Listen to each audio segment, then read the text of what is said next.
સંપત્તિ બધાને મળી છે અને મળશે જ. પણ એ સંપત્તિ જો સંસ્કાર વગરની હશે તો કદાચ તમારી સંતતિ એટલે કે તમારી પ્રજા, તમારા સંતાનો એવું રસ્તો ગોતશે કે જે વિનાશના પાયે જશે. સંપત્તિ સુખ નહીં આપી શકે. શાસ્ત્ર કહે છે ધર્મ સંમત પદ્ધતિથી ધર્મ અને સંસ્કાર હશે તો તમારી સંપત્તિની સુરક્ષા છે. સંતતિને જો સંસ્કાર નહીં હોય તો એ સંતતિ બગડશે.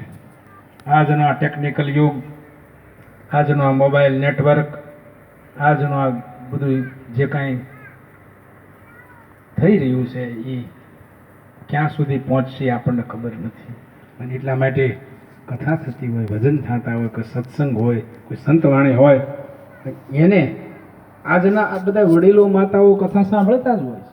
પણ જો યુવાનો સાંભળશે, થોડીક આજની પેઢી સાંભળશે તો એ એના માટે સારું છે. પહેલું